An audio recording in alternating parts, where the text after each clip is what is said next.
Assalamualaikum warahmatullahi wabarakatuh.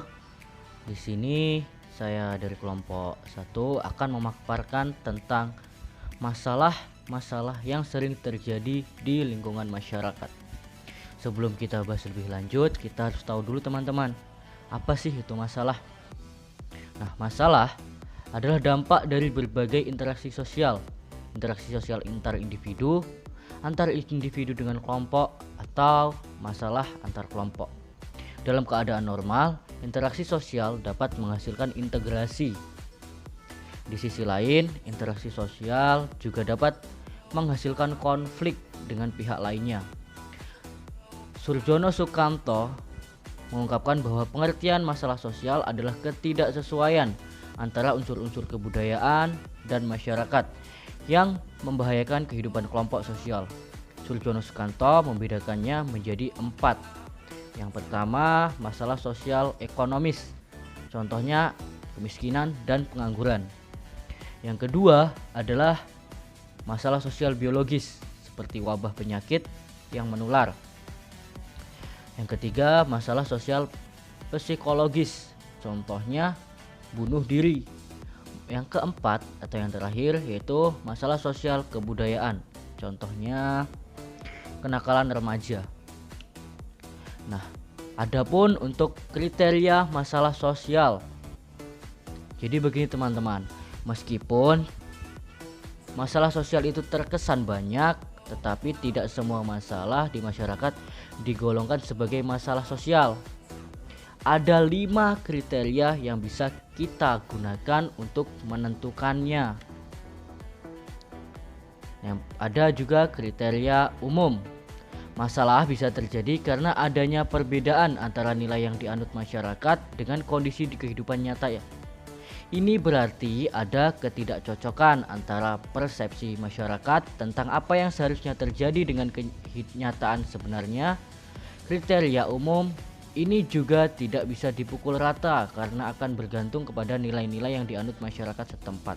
Seperti misalnya di kebanyakan daerah di Indonesia, memakai bikini di pantai masih dianggap sebagai hal yang kurang sopan. Tetapi tidak demikian di Eropa atau Amerika Serikat. Nah, itu juga bisa dilihat dari nilai-nilai yang dianut di masyarakat kita. Kemudian adapun sumber masalah sosial. Ada berbagai macam-macam sumber masalah sosial. Selain muncul dari kondisi dan proses sosial, juga dapat berasal dari bencana alam. Nah, dampaknya seperti banjir misalnya. Bisa saja korban-korbannya menjadi miskin karena segala harta bendanya hanyut terseret air. Nah, dari sana kemiskinan inilah yang merupakan masalah, bukan banjirnya. Jadi banjir itu bukan masalahnya teman-teman, tapi yang ditimbulkan oleh banjir itu sendiri, yaitu kemiskinan. Itu bisa digolongkan sebagai sumber masalah sosial. Kemudian pihak yang menetapkan masalah sosial. Masalah sosial tentu tidak bisa diklaim oleh individu itu sendiri, harus ada pihak lain yang menetapkan. Contoh pihak-pihak tersebut seperti pemerintah, tokoh masyarakat, maupun organisasi sosial yang punya pengaruh besar di lingkungannya. Kemudian kita lihat masalah sosial nyata dan laten. Masalah sosial nyata timbul karena ada tindakan yang melenceng dari norma dan nilai yang berlaku di masyarakat, dan masyarakat merasa yakin dapat mengatasinya. Di sisi lain, masalah sosial laten adalah ketika masyarakat tidak berdaya untuk mengatasinya, seperti korupsi. Kalau masalah sosial nyata itu biasanya kita lihat dari ketidakbiasaan masyarakatnya itu sendiri, seperti perzinahan. Tentu saja itu bukan hal yang tabu lagi bagi kita. Kemudian ada perhatian masyarakat. Kriteria ini penting karena tidak semua masalah sosial akan menjadi perhatian masyarakat. Sebaliknya, tidak semua perhatian sosial merupakan masalah sosial.